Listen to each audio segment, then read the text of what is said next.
Hey everyone, so I'm going to go ahead and show you all of the books that I read in 2024. I'm not going to go into great detail with these books just because there are 30 books and 2 comics. I'm not going to show you the 2 comics that I read. If you guys want a separate video on the comics that I've read so far, let me know. But I wasn't sure if you guys would be interested in those. So yeah, I think that's it. At the end of each month, I will do a reading wrap up. And then I can go into more detail about the books that I did read that month. But for now, we're just going to fly right through these. And if I don't post a reading wrap up, I probably didn't read that month. So just bear with me because some months I don't pick anything up. I read a couple Brandon Sanderson books. So the first one was Mistborn. And this one is I think 3 books in this one. And you really have to pay attention with this because it is a very heavy fantasy. I feel like I need a notebook and I need to write down all the things and probably reread this before I pick up the second one, but we'll see because I do have the second book on hold with my library because I'm not 100% sure I'm going to be able to get through it before I go and purchase it. And actually, I'm not even going to bother purchasing it because Stan has a copy. We do that a lot where we both end up purchasing the same book and then we have duplicates of books and it's just getting out of hand. So if I want to read it, I'll just use his. The other one that I picked up by Brandon Sanderson is Yumi and the Nightmare Painter. I really enjoyed this one. It's a standalone. There's nothing else with this. It was very easy to keep up with, very easy to read. And I do buy the fancy covers for the standalones because I really have enjoyed those. I read Bookshop and Bone Dust by Travis Baldier. You guys know I butcher authors' names. I'm so sorry. And then Legends and Lattes. This is just a very light fantasy. It's just very fun.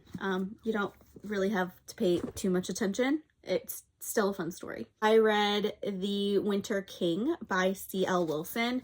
This is an older story.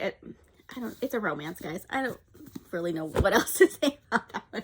The other one that was really fun, and I actually bought the other ones in this series, is That Time I Got Drunk and Saved a Demon by Kimberly Lemming. I have really enjoyed her writing. This is just a silly, fun kind of like romance. It's just goofy silly, you know. It's one of those like light fluffies that I need in between some of these heavy romanticies or fantasy books that I've been picking up.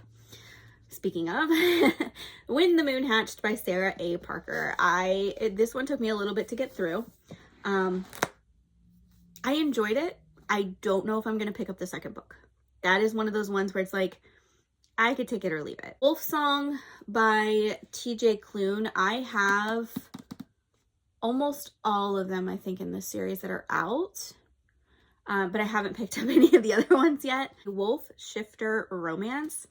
But it is male, so if that's something that you're not into, don't pick that up. I read Caraval by Stephanie Garber. This is a series. I will be picking up the second one, just not like running to it, if that makes sense. It was good.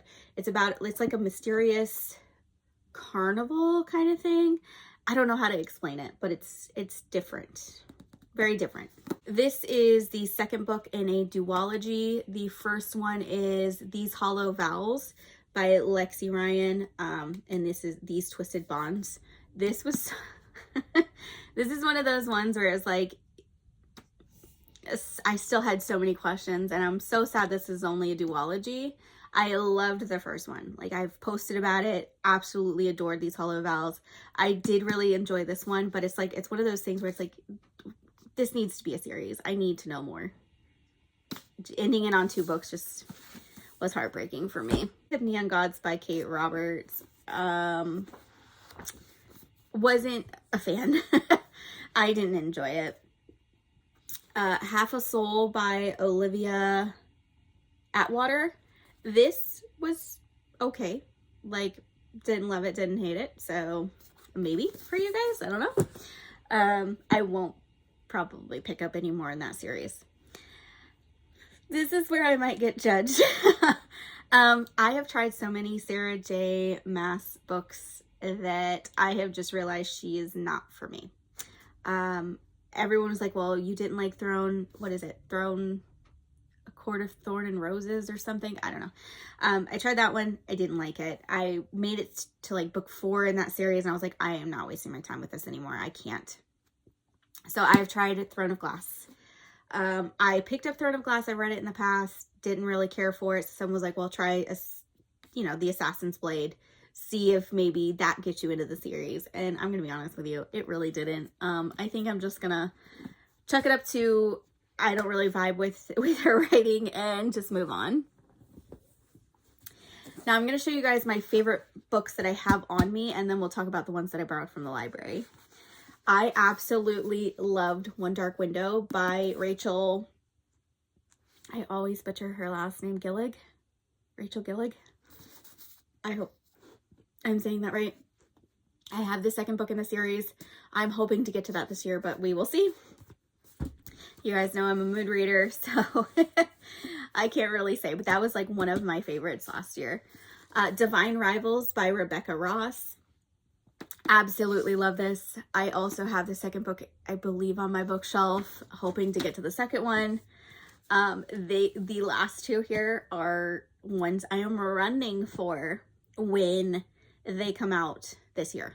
So book 2 comes out this year for both of these books, and they are my favorite.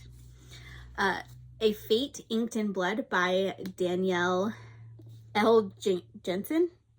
The second one, I know it comes out, I want to say the other comes out in February or May, because depending, I think this one's May. So I will be running for book 2. Like I have to have it. What I'm going to be running for is Feybound, and I am not going to butcher her name, so I'm going to put that right there for you. Absolutely love this, and I need book 2. I also have The Final Strife by her on my bookshelf. I also read Dreams Lie Beneath by Rebecca Ross. Flawless by Elsie Silver. She is a new author for me, and I've really been enjoying her. Choosing Theo by Victoria Aveline. Dungeons and Drama by Christy Boyce. Legendborn by Tracy Dion. The Wolf Den by Elodie Harper is The Traitor Queen, which is book 2 by Danielle L. Jensen. So I have read more of her books. Kate Roberts, I read The Dragon's Bride. I always try to do like two books for an author to see if I like them. This one, I'm going to have to say I'm probably not a Kate Robert fan. Heartless Hunter by Kristen Ciccarelli? Really hope I didn't butcher that too bad. Chained Hands by T.L. Smith. Still Beating by Jennifer Hartman. That is a very dark romance. It didn't bother me, but I could see it bothering a few people. I didn't really care for it. Storm and Fury by Jennifer L. Armentrout. I enjoyed that one. Probably pick up the second book along the way when I don't have anything else that I want to read, if that makes sense. Another book that I did not like. The Pumpkin Spice Cafe by Lori Gilmore. This is... I can see why people like it. It just wasn't for me. Let me know what you guys have been reading, if you picked any of these up, and what your thoughts were. And I will see you guys hopefully at the end of January, but probably not, for a reading wrap up. All right, bye guys.